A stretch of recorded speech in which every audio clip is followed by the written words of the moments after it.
Let me get in the retweet action here. Give me a sec.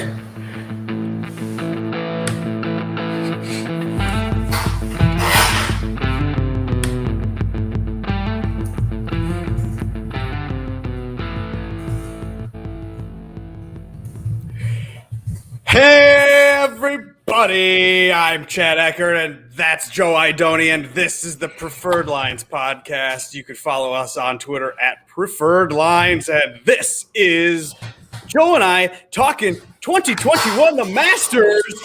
Woo! Let's go. Cheers to that. You can find us each and every week streaming live on YouTube, on Twitter. It's a good old time. I'm pouring my beer, Joe, into my Masters coffee mug. So if you're following on YouTube, you can see that.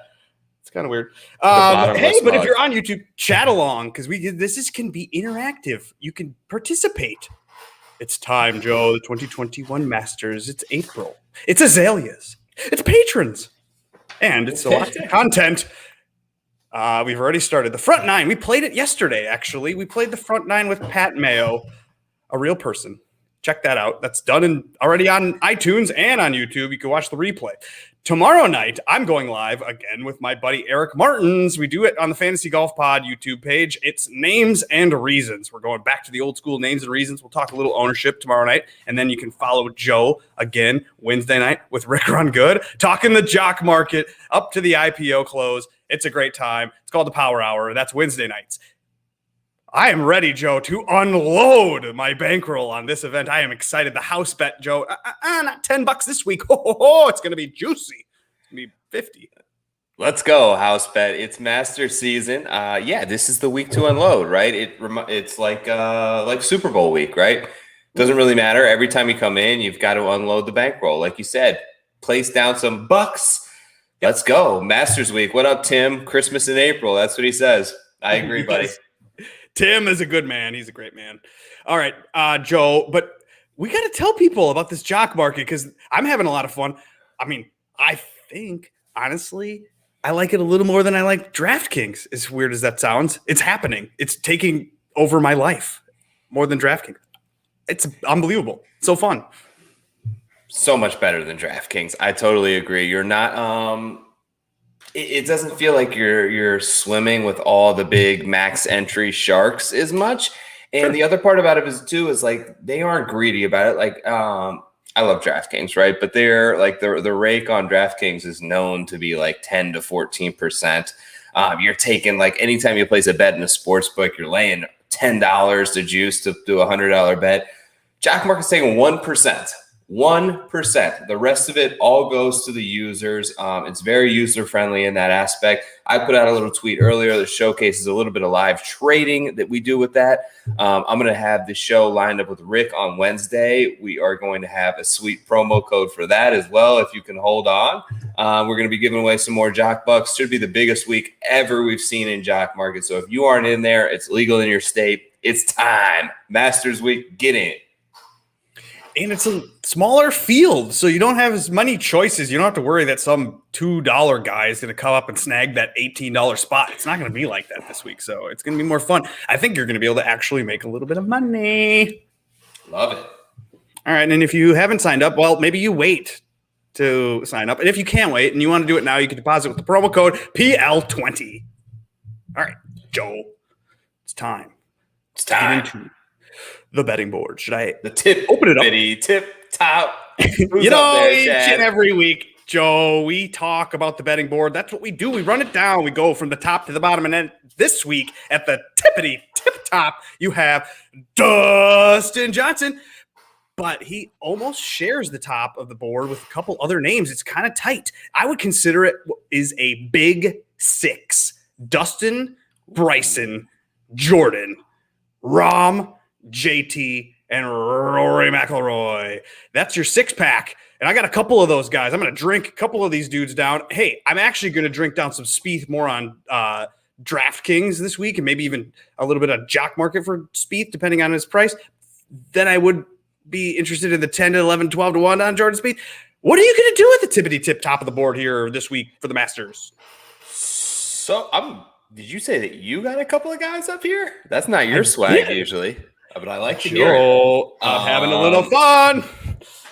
Okay, so you give me your guys first. You're having a little fun. You got the Masters mug. You're into it. Who you got, Chad? Joe, okay. I was touting back in December to take some JT. Get your bet in on JT. I did it on December 15th, actually. I placed a pretty substantial bet at 14-1. So there I am. Got a little bit of equity because today you can find JT at, what is he, 12.5. So, hey, I thought it was going to be the DJ. I thought he was going to get about down to 8-1 when we get here now, and you can still get JT at 12.5. So I'd probably still advise that if you wanted to creep up to the top of the board, but I like a 14 better, and I got it there in December. And then I also, Joe, I'm liking the drift.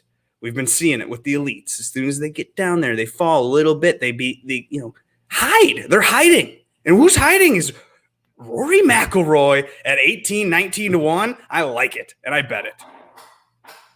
But I'm now nervous that it might drift even further to the 20-22-1. Joe, if it goes even further down, 22-1, would you be interested in that? It depends. So there's a number that I have in mind, and it's 25-1.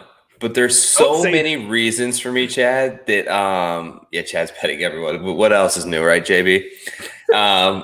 Listen, there's reasons for concern with Rory everywhere. And it goes beyond, like, I'm not going to sit here and fault him for the honesty that he came out with and saying that he saw what Bryson did at the U.S. Open, chasing a little bit of distance from there.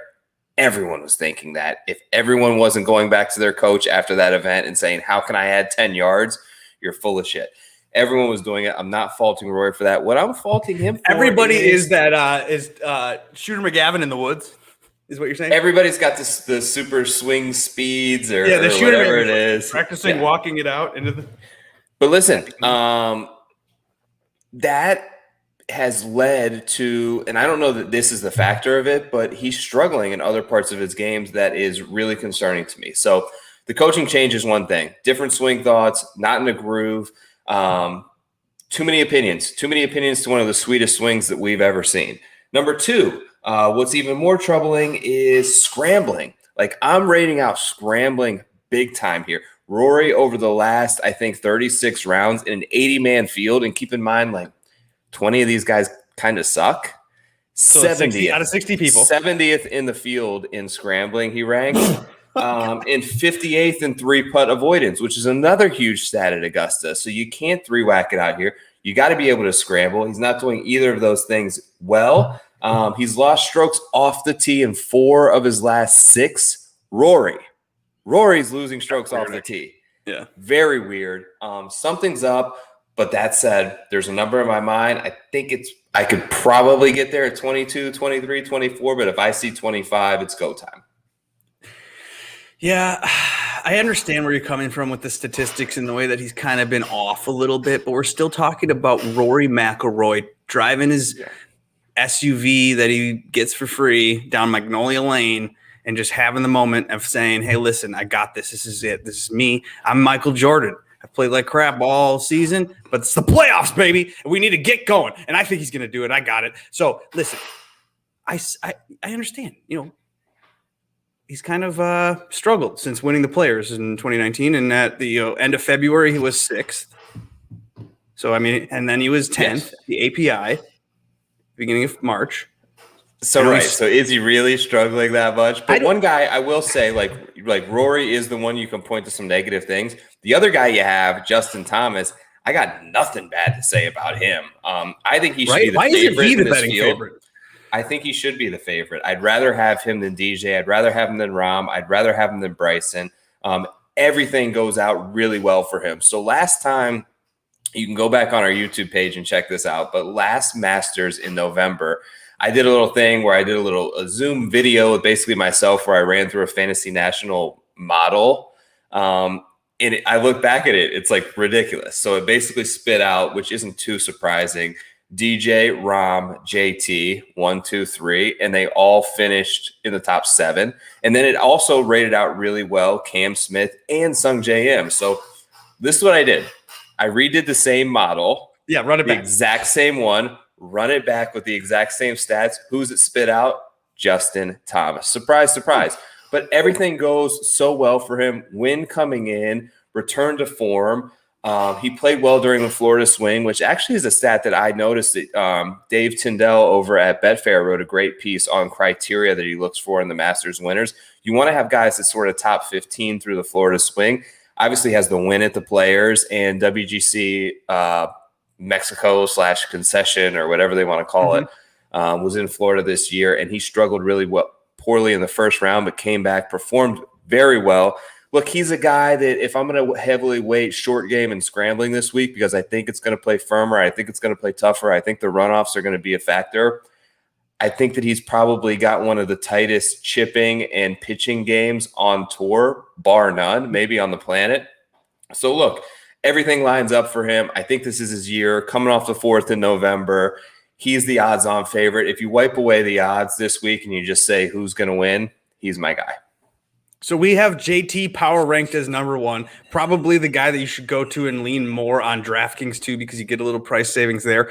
I will say though, I'm not interested in DJ or Bryson really at all at the top of the board. Like I'm not interested in that on DraftKings. I'm not interested in trying to hedge that at all. I'm not even interested really in Jordan Spieth or Jon Rahm. So my names right there are Justin Thomas and Rory McIlroy.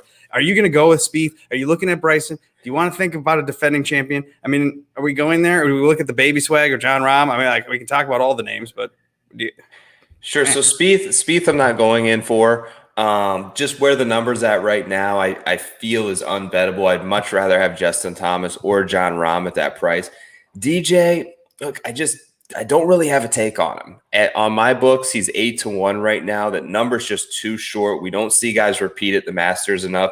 I see no reason why he's going to play poorly because nothing leads to that. I think Fantasy National had the tweet earlier today. He's gained almost 50 strokes in the last 4 times he's played at the Masters, which is just almost an unfathomable number, but he's played ridiculously well there.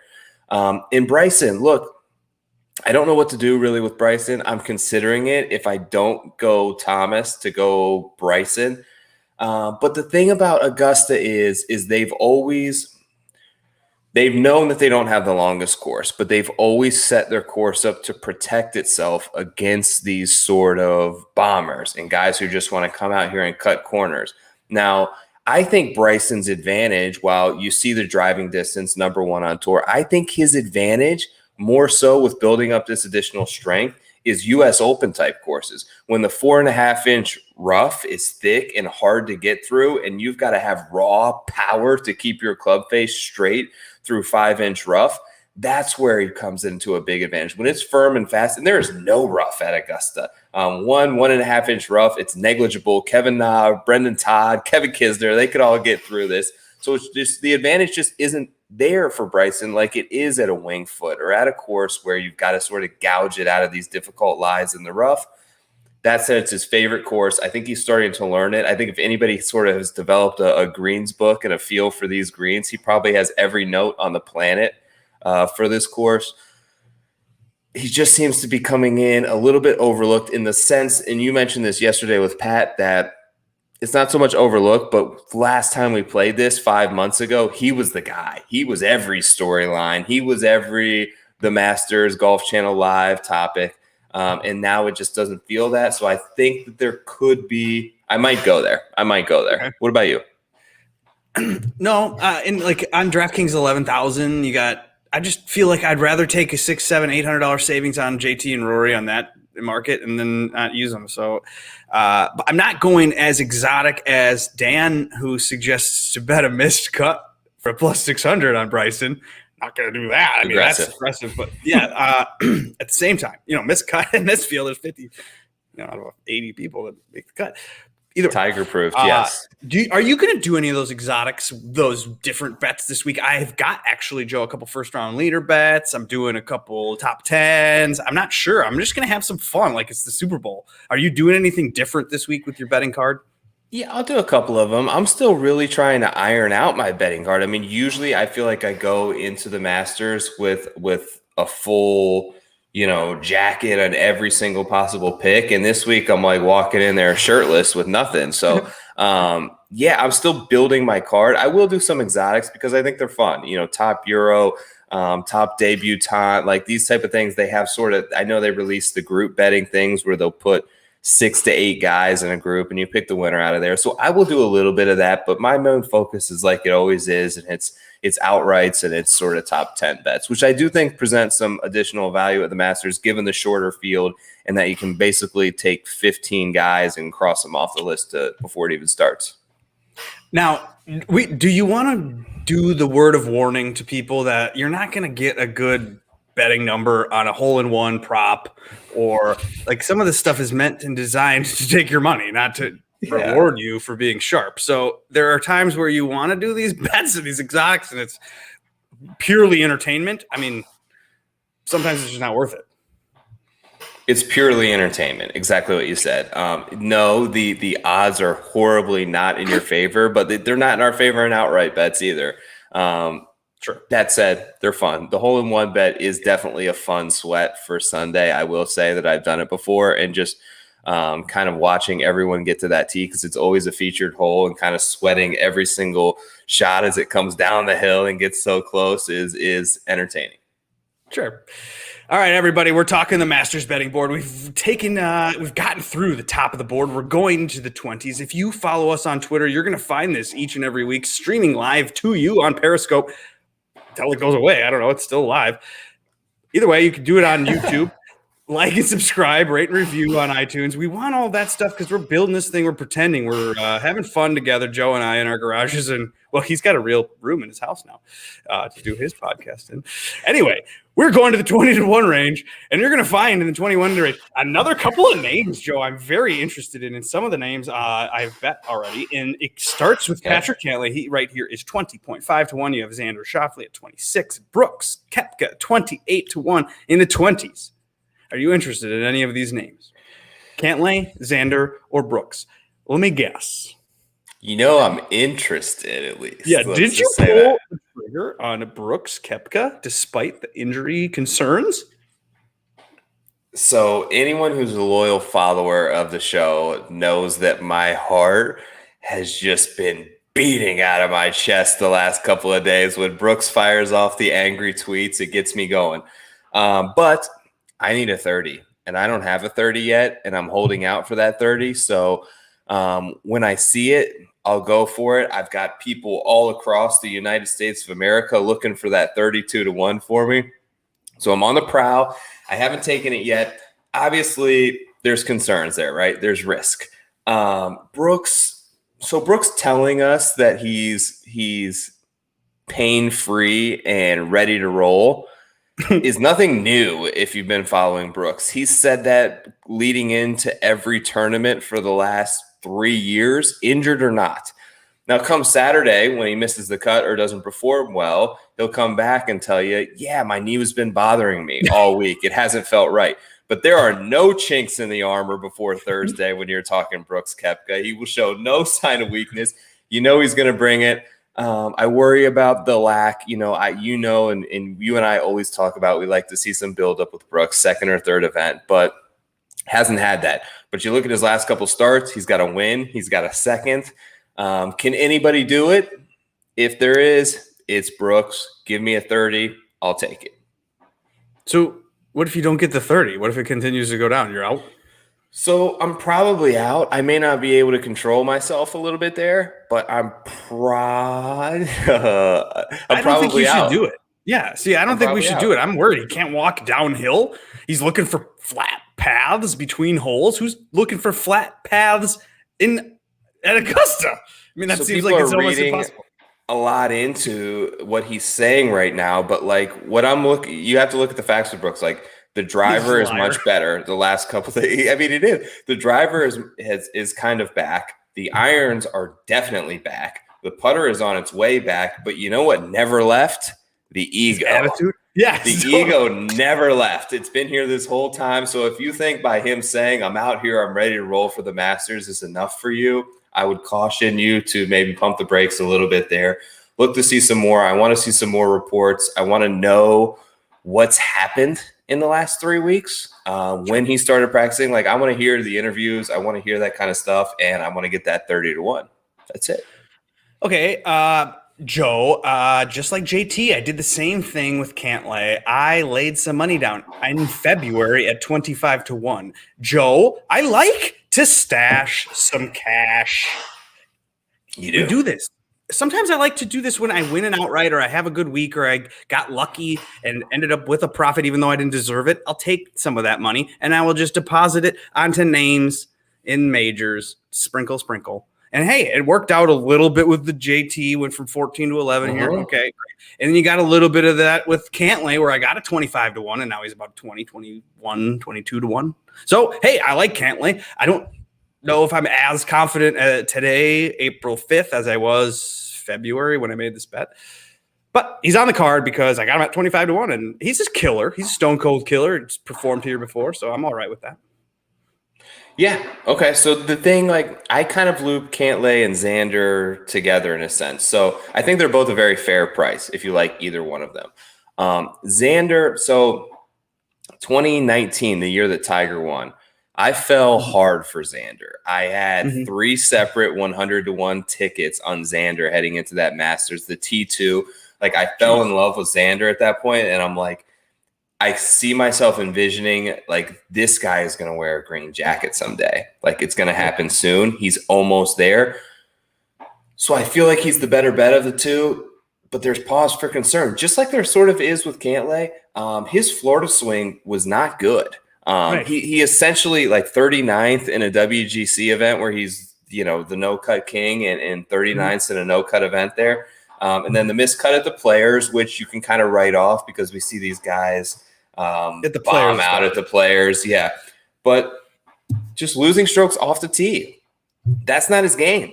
So something just isn't quite all there. I think the upside of Xander, to me at this point, presents a little bit more value than it does Patrick Cantlay. But I think they're both a very fair price if you like them. 22 to 25-1. Those are good guys to add to your card who should definitely give you a sweat come Sunday. Okay, let's go to the 30s. There's a couple names. We're going through the betting board. I know. It is the Masters 2021, and you have Colin Morikawa at 31.5-1. Oh, my goodness. And then I know you like Danny Berger at 35, and there's Paul Casey, the veteran, at 35. Finau, top 5 Finau. Well, you can get him at 6-1 for top 5, but you can get him at 35-1 to win a tournament. Victor Hovland at 35, Patrick Reed at 35, Webb Simpson at 35, Cameron Smith at 35. My goodness, they just stuffed all the names. Everyone left, put them in this bucket. But my goodness, they fucked up. They put Colin Morikawa at 31.5-1. I definitely enjoy that. I bet that. Did you take Morikawa? Okay. I saw the tweet. You did the tweet too, where you take the guys at the top world rankings. I don't put a lot of juice in the world rankings. It's not that big of a deal to me. I don't like study the world rankings and care that much about them. But when you look at it the way that it is, Colin Morikawa's up there. Bagels tweeted the same thing, where he's like, "This something about one of these things is not like the other." Like, one of these things does not belong. And it was Colin Morikawa right there, 28-1, and I found a 33, so I took that. You know who doesn't belong there to me is Patrick Reed. Like, I took him too. I haven't listened to a ton yet, but I am legitimately shocked at the lack of chatter this week around Patrick Reed. He checks almost every box I'm looking for. Let me list some of them for you here. Thank you. Yes. Previous champion, always good at the Masters. Boom. Win in this calendar year. Boom. Best putter on tour right now. I think so. I'm going to give it to Patrick Reed if I have a putt that I make. Florida swing, 9th and a 22nd. Augusta State University narrative. You're a narrative guy. Are we forgetting that he basically went to college here? I love narratives, buddy. Top 5 set of hands in terms of short game on planet Earth. It's all Patrick Reed. Hasn't lost strokes off the tee since September. Dude, what are we doing here? It's Patrick Reed season. Yes. 33-1. Patrick Reed, Masters. Put him back in that jacket. I'm here for it. Put him on the card. Let's go. And he's seeing Spieth. He's watching that. And he's like, oh, everybody's on Spieth now. I can't wait to ruin that fun. And that's what he does. He ruins fun, and it's great. And so I'll bet him at 35-1. I found a ticket. So I'm all in on that. Always bet Patrick Reed. What are we doing? What are we doing, right? Yeah, I mean, my God. But there's other good names here. I mean, you have Daniel Berger, Okay, you have I Paul do. Casey, Webb even. Like, these are juicy numbers for the guys that could anybody in this list of 35 to 1 could win. Literally. So I don't know about 35 to 1 Berger. I have 45. Okay. I think that for me, it kind of came down to mixing two things sort of in the cocktail that led to me making this Daniel Berger bet. One is I trust him. I trust him on a Sunday. I think that he's a winner. I think that he has the unquantifiable in a sense where you can't really put a stat on it. And it's moxie. It's why I love Brooks. It's why I love Patrick Reed. They're in contention. They're aggressive. They're focused. They're there to win. And the other thing, you mix that with a number in the 40s and the 45s, and I love it. Look, I know a lot of people are kind of, and Pat included when we talk to him, people all the time like to take shots and kind of shit on the narrative that motivation, right? They don't like to factor it in, and it's everyone's there to win, right? Daniel Berger doesn't want it any more than Colin Morikawa, than Tony Finau, than this. Bullshit. I call bullshit. Exactly. Look. Oh my gosh, yes. I played competitive I love sports motivation my entire life. I played in high school. I played in college. When you want it and someone pisses you off, so motivation doesn't come into factor. Like, I'm not talking about when they tee it up on Thursday. Where motivation comes into factor is what has he done to prepare himself the last month? Has he been in the gym? Has he spent extra hours on the range? Has he been with the coach? Like, he wants this. He's missed the last two Masters. Top 10 as a debutant. He feels disrespected, and I like a player with a chip on his shoulder, especially a guy like Daniel Berger. 45 to 1, I think, is fair for a guy that sets up very nicely here. I expect him to play well. I'm in. That's it. Motivation is something that we just saw. I mean, we see this every week. We just saw it with Spieth. Like we saw it with Spieth. We saw it with Horschel. Do you think? I mean, these people just they want to achieve things. They want to add to their Wikipedia pages. They want their kids to see their legacies. They don't want to be the guy. Some people don't, though. There are guys on the tour that you can peg as not motivated, not caring. Hey, they're not studying where to hit it on every single hole, what perfect way to play the course is. They're not caring about that. They're out on Instagram doing their own thing.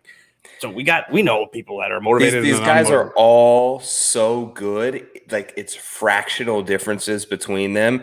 And a guy coming in that is just playing well and has been in the Masters a couple years, is here to cash a top 20 and a check and play well, that's fine. I don't think that's Daniel Berger. I think he's here to win. I think that he's as motivated as he's ever been as a pro. And I think that his talent level and his upside is north of the 40 and the 35 to 1 price tag that they're hanging on him right now.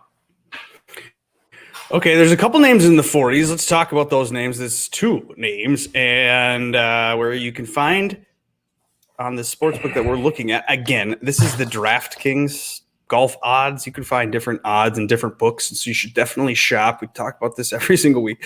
Right here at the 40 to 1, Matthew Fitzpatrick. And then you also have Sung Jae Im at about 41.5 to 1. I like both players. They're great players. I'm not sure I'm interested in betting them to win as much as I am interested in using them on DraftKings. And if I were to pick between Fitzpatrick and Im, I'd take Fitzpatrick. Based on his recent form, 9th at the Players we just saw, 10th at API, 11th at the WGC, 5th at Genesis. This is a comp course for that. Seriously, a talented young kid.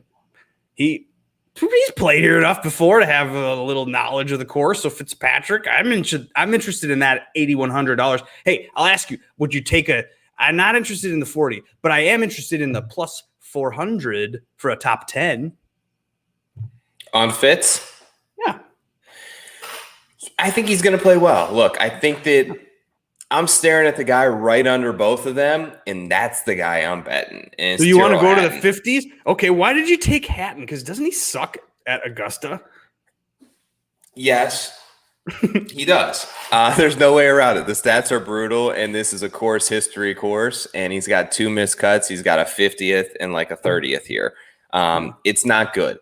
But listen, you mentioned earlier the tweet about guys being inside the 7 of the last 8 winners of the Masters have been OWGR ranked 12 or better. He's the number 8 player in the world. Let us not forget that he's the only guy inside that top 12 north of 40-1, and it's because of the form. Look, had he finished 14th in November, what's his price tag here? 25-1? Had he finished 14th? Any other tournament, like put him anywhere, put him in the PGA Championship, put him in any WGC, you're not going to get 55-1 on Hatton. And my card this week is full of guys who have won an abundance of golf tournaments over the last 2, say 3 years. It's Brooks, it's Berger, it's Hatton. Like these guys are winners, and that's why I'm taking them. So Reed's in there as well. So that's my sort of stance on Hatton. I think that he's on the clearance rack this week solely because of course history, and I'll take the discount. Okay. Yeah. All right. Well, you got Hatton at the top of the 50s, and then you have Hideki too, who's actually performing somewhat more consistently, a little bit more. I got a little more confidence in Hideki this last couple of weeks than I have for a long time. Lee Westwood is here at this number. What is he? Oh my God, he's 50-1. This is crazy, Lee Westwood. We got 50-1 on Lee Westwood, the old man. Cute story for Lee Westwood. If he would win this Masters, I'd be delighted but shocked. You have Jason Day, you have Neiman, and you have Scheffler. I mean, the range here is juicy. It's crazy. So, and then you get a little bit of money on your $2 or your $10 or whatever. Yeah, I mean, still, I just think that in any other field, Hatton's the best player out of all of them. So I'm just gonna write off the course for him and see how that goes.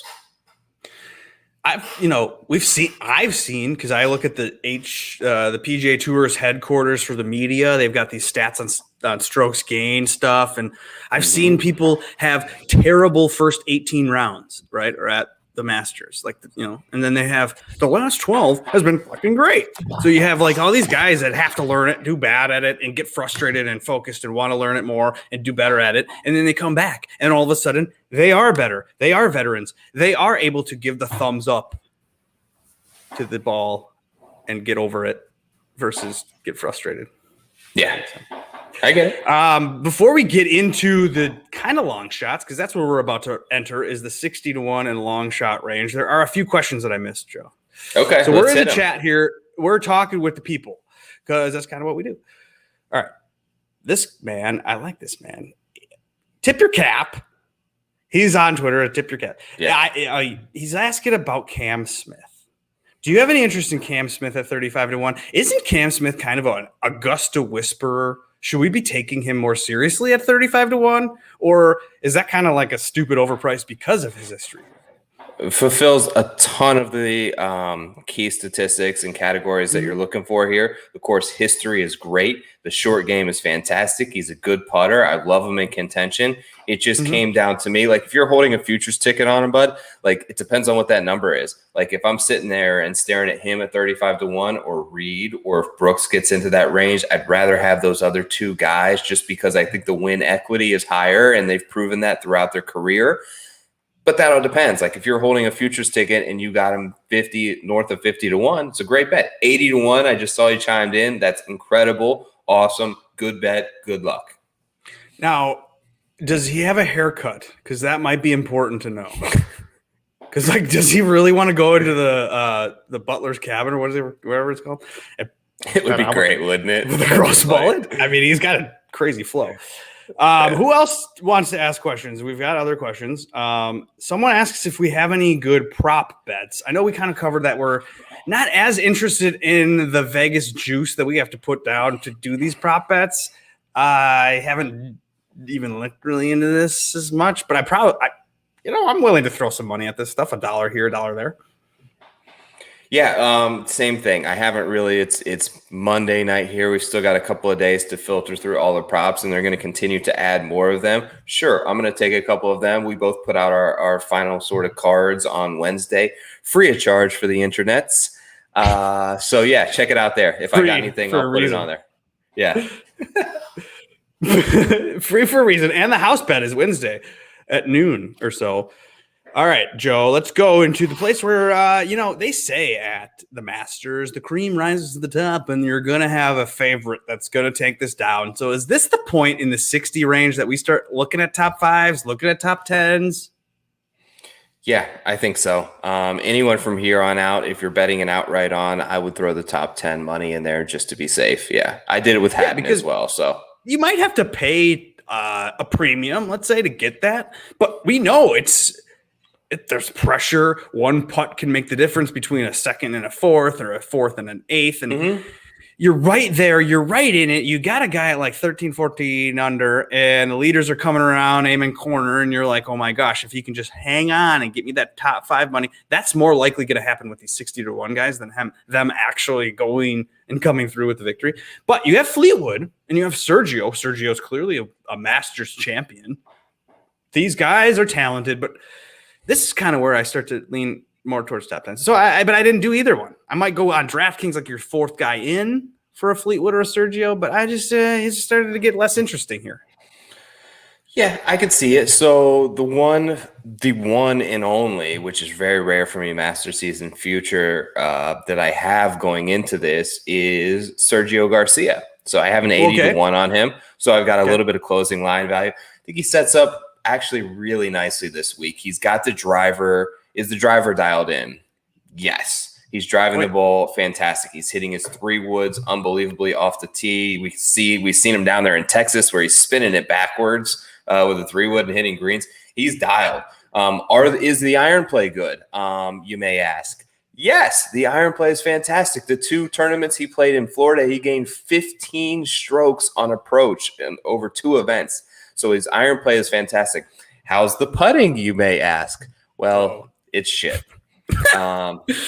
The putting sucks, but the putting always sucks. But here's the thing. I think he's in the best. He needs to close his eyes, Joe.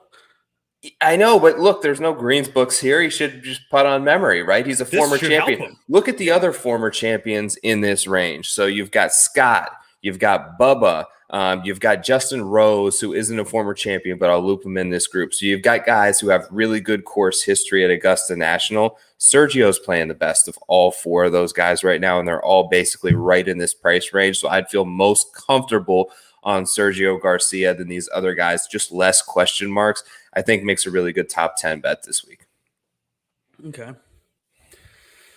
I wanted to ask you, well, there are the veteran names here. You got Jason Day, you got Sergio, like you said, you got Louis, you got Adam Scott even, but I wanted to ask you about the fresh face, the guy that everybody wants to know more about because they're wondering how the hell is a name Will Zalatoris 75-1? Come on. Why is that? Is he that good? He is. Is he as good as Sergio or Louis or Adam Scott, a past champion here? What the fuck? I don't know how really to say this, but I think that his range of outcomes is probably higher. So I think that he has a good chance to top 20 this week. Now, I think Sergio can potentially top 5 or be in the mix come down Sunday. I think Adam Scott has that ability too. I don't see Will Zalatoris in one of the final groups on Sunday. Can he backdoor a top 25? Yeah. He's probably more likely in a safer bet to make the cut than Scott or Sergio because they both have both have blow up potential and could take, especially 15 there. Like I can remember, I don't know if it was last year or 2 years ago, Sergio took like a 10 there. So they both have that ability because they're so wild. Like Zalatoris isn't wild. He's dialed in off the tee. He's one of the best iron players, a la Colin Morikawa, a la someone like Tiger Woods. So he's sort of in that creative mold of an iron player. So I think that he'll go really well. I'm not going to take any bets or any stakes on him his first time around in Georgia. I think the reason they lay a 75 on a Will Zalatoris is because they have to then lay the number on the top 10 and top 20 bets and stuff like that. So he literally does have a good chance at top 20, much more than he does at it should be like 125 to win outright. And then like a 50-1 guy's number at top 20. Yeah. I don't know if 5-1 to top 20. Yeah, it does. Yeah, like it that does. Kind of seems like the right kind of play. Yeah, so maybe you go top 20 on a Will Zalatoris. I kind of speaking of prop bets, you can get out there. I like Bobby Mack to finish as the top debutant. So Mayo talked about it yesterday, and I looked into it a little bit. I think it's a really solid bet. I don't have the odds in front of me right now, but there's only like 3 debutants this year. Bobby Mack's the lowest odds of them, and I think that he can outplay some of these other guys. Lefties normally love it around Augusta National. You can kind of move the ball, especially if you're a fader. He gained a lot of confidence out there in the match play. So yeah, I think I like his upside if I'm going to take a prop. Is what I'm looking at right now. All right, let's see. I can maybe find these nationality props. You got tournament props. Got miscut props. Maybe it's under golfer props. Yeah, you can go head to head against guys. I mean, trust me, they're going to give you things to bet on. That's how it works in the Masters, especially. So just to be a little careful. Obviously, you can go overboard and up your bankroll on a week like this. That's what everyone likes to do, but the juice is there. You're going to pay it. Let's talk about some long shots, Joe. Corey Connors is somebody that I think is going to be ending up chalk on DraftKings. We're DraftKings players. We do that just as often as we do the betting. We love DraftKings. And hey, we're in a league together, and Joe's going for the victory, going for segment 2, some cash, some money. In my home league with the 20 guys that we play with, you're in second or something like that to Gordy. Gordy's in first, our guest last week. I'm in third, I think, yeah. Are you going to eat some chalk with Connors, or is that something that you could fake? Does it really matter in a 20-man league who you click, or are we just trying to like play the ownership game in those Millie Maker things? You're trying to tee me up for an ownership take here. I know what you're doing because you know where I stand on ownership. I don't care if it's 20-man league, 100 or 90,000 guys. I don't give a shit about ownership. I'm going to take the guys that I think are going to play well. So I'm not afraid of if I want to play Spieth. I think he's a great price. I think that he's going to finish in the top 5 to 10 guys. Is a pretty safe bet. I'm not afraid to have 50% of the lineups in there because if he does win, if he does finish second, if he does finish third, then you're going to need to have him. So I think he's there for a reason. I'm not going to play Connors. I don't ever really play Connors, so I'm not going to play him this week. He's not my DraftKings brand. You know who I'm going to play on DraftKings? Billy Horschel. Billy Horschel. I almost said it. If you'd have given me 2 more seconds, I would have had it. Yeah, you know, I'm a sucker for some Billy, and I bet him at 110. I got him at 110, and you can find him at 90 to 1. You can find him at like $7,200 on DraftKings, or even lower than that. It's great. And you just won the match play. He's got some confidence. He wants to prove it. Hey, you can only win your first major one time, right? So let's do it at the Masters. It's a Florida guy. What's his? What are his odds? What are his betting odds? 90 to 1. Okay. I've got one long shot, triple digit. How many do you got? Well, now I got Billy. I didn't. You know what I did? I was disciplined, Joe. It's a different thing. I did do a Poulter, actually, and I did do a Woodland. Okay. Do you have any Woodland? You're a Woodland I don't guy. I am. I don't have any Woodland. The only bet that I took over basically Hatton, because Sergio's an old bet that I have, is Kevin Na, 200 to 1. And you have to, all right. So there's multiple lanes on this highway, and you've just got to pick one and roll with it. And mine this week is going to be short game. I think that it's going to, in the range of outcomes, I think that it's going to play in the low teens, maybe 10, maybe 12, maybe 13 under par. So the ability to get up and down for par is going to be huge. And I think Kevin Na is one of the best chippers, has some of the best short game, which is basically chipping and pitching times putting, right? I think that he's probably one of the top 3 guys in the field in terms of getting himself up and down. There's not much trouble out here, so you can really, if you have a tight short game, you can avoid the disastrous double bogeys that kill your rounds out here. So if he can get up and down a good percentage of the time for par, make a couple bogeys instead of double bogeys, I think that he can hang around. If it plays, if they crank up that sub-air system, which they have under the fairways at Augusta National, if they crank that up and make it play really firm, I don't think the distance is an issue for him, especially here. So, yeah, I think he can go well. It's kind of a long shot, obviously 200-1. So yeah, you're not expecting him to do well, but I think there's a scenario in which he can top 10 here. All right, and before we kind of end the program, I want to talk to you about Justin Rose. Now he's 100-1. That seems kind of juicy for someone that has great course history here. We know he cares only about big events.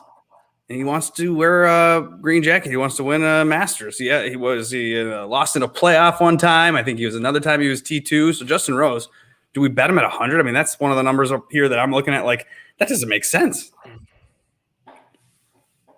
It makes sense to me, in just that I don't think that he's very good right now.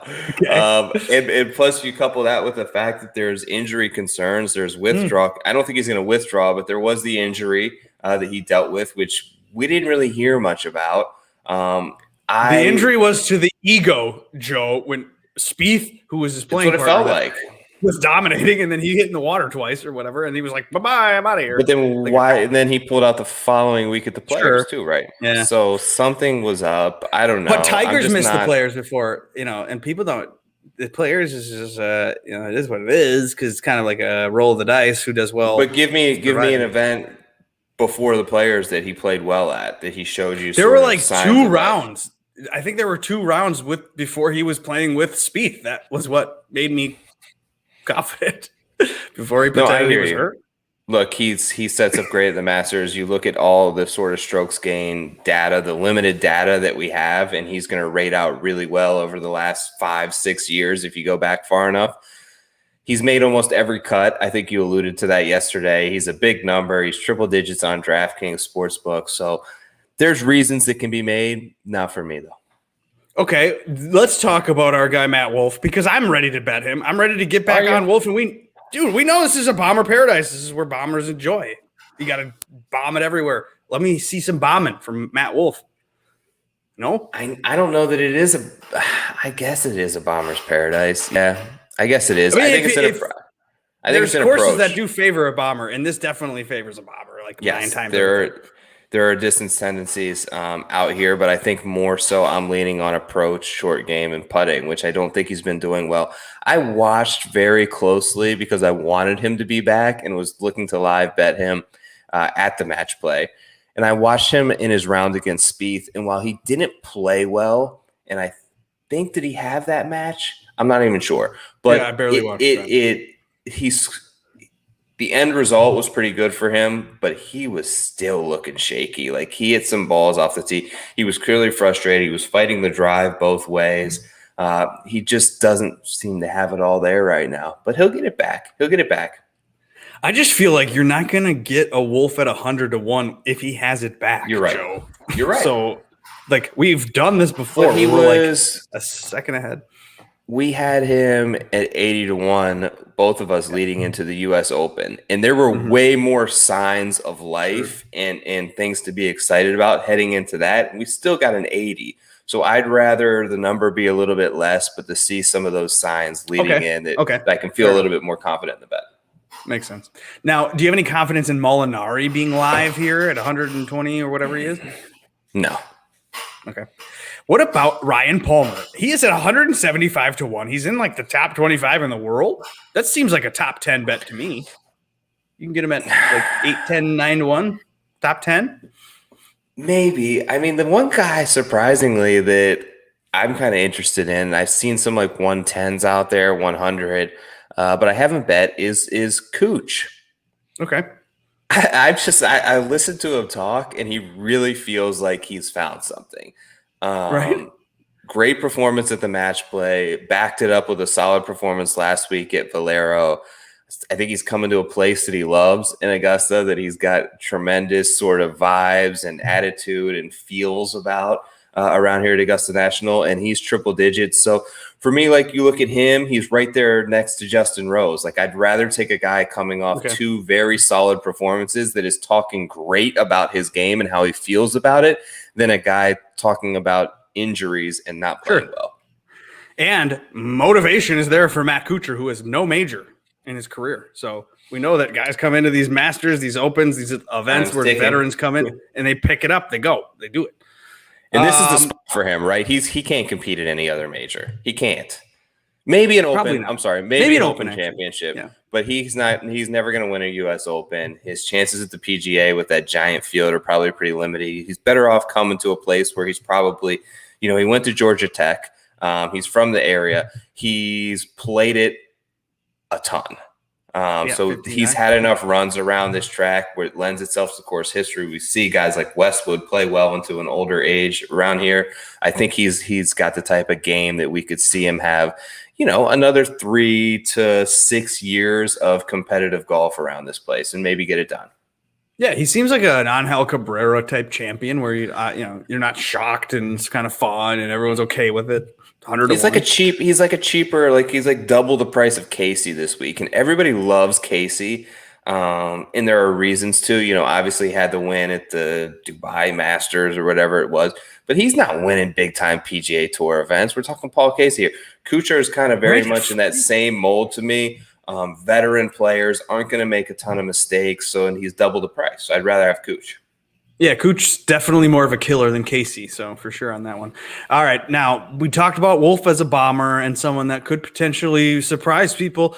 What about Cameron Champ, who is also a bomber? 250 to 1 for this guy who debuted in November as a T19, top 20, 10th in August at the PGA. I mean, we're talking a 10 to 1 number at 12, or a top 10 number at 12 to 1 for Cam Champ. That kind of seems like you're not going to get this in the future. Now or never. I don't know. You're not going to get 250 to 1 on Cam Champ at a major going forward. This is a real player. He won in September of 2019. This dude is a winner, multiple winner on tour. Yeah, a player that won shows up at majors. A bomber for all of this is Bryson Jr. So if Bryson's 8, 10, 9 to 1, and you got 250 to 1, this is the poor man's Bryson. He won my guy Baroff a lot of money at the Masters in November as well, with like a 19th place finish. Yeah.